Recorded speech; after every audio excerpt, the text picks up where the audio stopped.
Welcome, everybody. My name is Kira, and I'm delighted to introduce again my mom, Fran. She's visiting from California, and I'm thankful that her travel schedule allowed for her to be here for another GC 365. We're on day 218, and Mom, you're an online viewer? I am. I do the online church. I also do the senior Bible study. Mm-hmm. Even that we're taking vacation right now. So, yes. Yeah. So we're thankful. Thank you for being a part of this again. And we'll jump into day 218. And we're going to start with Ezra. And there was, although quite a bit of reading for today, we had a chunk of it that really stood out to us and that we wanted to kind of read and share and focus on because we just thought it was pretty insightful. So why don't you go ahead and read that? This is... Ezra 3, starting at verse 11. With praise and thanks, they sang this song to the Lord. He is so good. His faithful love for Israel endures forever. Then all the people gave a great shout, praising the Lord, because the foundation of the Lord's temple had been laid. But many of the older priests, Levites, and other leaders who had seen the first temple wept aloud when they saw the new temple's foundation. The others, however, were shouting for joy. The joyful shouting and weeping mingled together in a loud noise that could be heard far in the distance. Mm-hmm. Yeah, and we loved that. We loved that. It just really kind of sort of came out of the page for us because in looking at this, what is happening as far as them rebuilding the temple, mm-hmm. and the combination of young and old doing right. that. And one of the study guides that we found on this particular verse or chapter said it was the young people watching versus the old people remembering maybe their glory days. So you had some thoughts on that. Yes, it was the mingling of the younger people, the younger generation. This was generations, and the older people maybe looking back like we do. At memories, at what was, but also there's a mingling of emotions in all of this with the joy and maybe some sadness and longing. But it was just very powerful to me because they all those emotions together. And so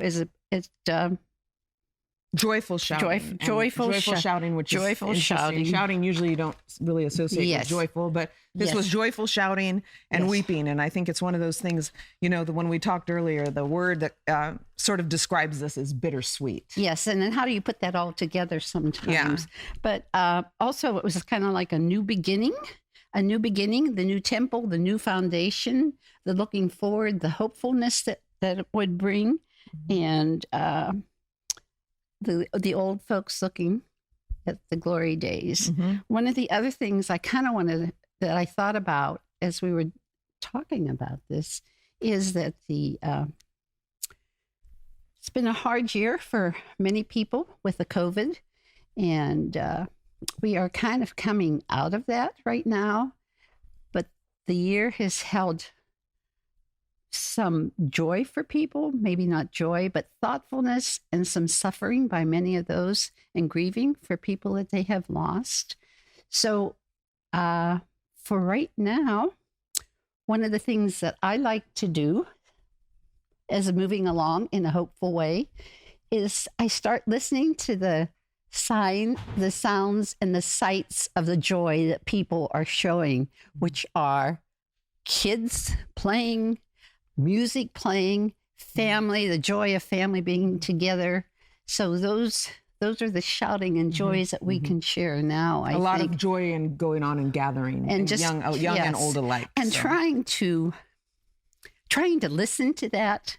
Get yourself in a space and listen to those kinds of things. Be aware. That. So just the young and the old, and the joy and the shouting and the weeping. So we and the mingled together. So we loved that part. Yeah. So that's really what stood out in our Ezra reading for us. And then moving on to the New Testament, 1 Corinthians 2, verse 6 through chapter 3, 4. Talking about the Holy Spirit and wisdom and the wisdom that we get from the Holy Spirit. And one of the questions that I came across in looking at this particular chapter is kind of wondering identifying who do we get our wisdom from? I get wisdom from you, or whether it's a friend or spouse or just a coworker, but just it's who do we get our wisdom from? And this is so, these verses I think are so powerful because it's God's wisdom is coming to us through his Holy Spirit. And it shows us God's deep secrets. It says here, and we have received God's Spirit so we can know the wonderful things God has freely given us. Mm-hmm. And I think it's just when you really stop and think about that thing, that he has given this to us through his Spirit to know where he's guiding us, what he's doing, and what he's trying to reveal to us. Mm-hmm. So you had another word that you wanted to share about that. I kind of looked up Holy Spirit because I always heard of the Holy Spirit as being wind, part of the wind also. And in Hebrew word for Holy Spirit can mean wind, spirit, and breath. And so Jesus did breathe into people and brought them back to life. Mm-hmm. And I also mentioned last time, I love my garden. And when I work out there is often a wonderful, gentle breeze. And then I pause and say, thank you.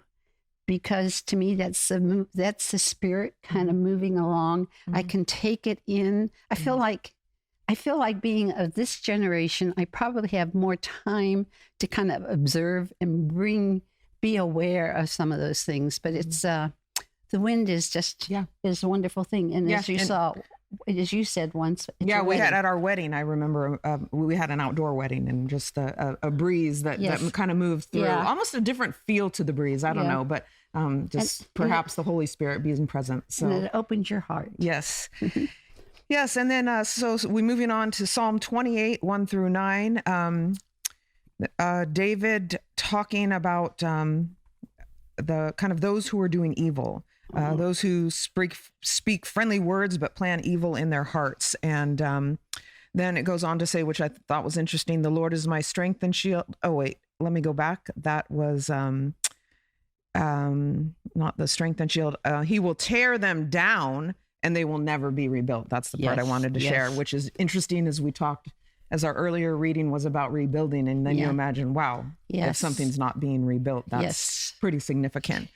But then also another, a question that I came across for this particular Psalm is the difference in, the Lord gives his people strength, says verse 8. He is a safe fortress for his anointed king. And then the exceptionally beautiful way it ends, lead them like a shepherd and carry them in your arms forever.